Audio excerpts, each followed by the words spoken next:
আমি তোমার ভালোবাসি, অনেক ভালোবাসি। আমি তোমার বিয়ে করতে চাই। আপনার কাছে কি জীবনটা নাটক সিনেমা মনে হয়? না, তোমার হাতটা একবার ধরো। আপনার বাপের যে নাম ডাকে গেলামে, আপনি যদি এখানটা করেন, আপনার বাপের ইজ্জত কই থাকবো কোন? আর আমি কারো মনে কষ্ট দিয়া কারো পরিবারের অংশ হইতে চাই না। আর একটা সত্যি কথা বলি, আপনি আমার ভুলা যান।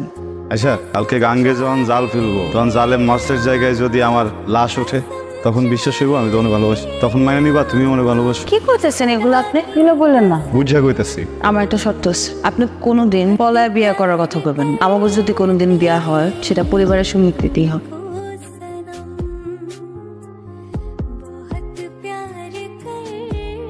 আমি কিন্তু আরো তো একদম ঠিক সময় গেছি, হিসাব টিসাব করে দিয়ে আসছি। সবুজ চেক করলে দেখবেন কামে কিন্তু কোনো ফাঁকি দেয়নি। আব্বা তুমি আমারে বাকি দিছো, কি হইছে? মানে কন আমারে কেউ কিছু কইছে? তুমি যারে মন দিছো, তুমি খান বংশের ছেলে হ্যাঁ একটা ট্রাইবাল মেয়ের সাথে। আব্বা ভালোবাসা না ধনী গরিব দেখে না। আমি যদি বিয়ে করি আইসারাই করো।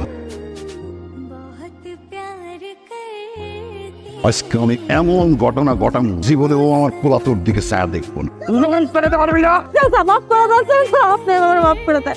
আপনি কোনোদিন দেখবেন না চাচা, আমি আমার বাইরে অনেক দূর যাবো। সত্যি কথা সোস, আজকে এই গ্রাম ছেড়ে চলে যাবো, তবে মনে রাখ। কেমনে বলেন আব্বা? যাই না পোলার ভালোবাসাটা শেষ করে দিলেন। ওর কথা শুনবো কথা শেষ হয়েছে? হ্যাঁ আমার প্রশ্ন করা শেষ হয়েছে, উত্তর কেন দিতে আগে আপনি প্রশ্ন শেষ হয় নাই। প্রশ্নগুলো করতে দেন। কি এত কিসের অহংকার? টাকা টাকা আপনি কি ভাবছেন আমার আয়সা আপনার টাকা দেখে আমার জীবনে এসেছিল? আপনার দেখার জন্য আমার ভালোবাসে নাই, আমি যেন আত্মহত্যা না করে এই জন্য আমার ভালো খান আর খান না খান। কেন আরাম লাগতেছে না?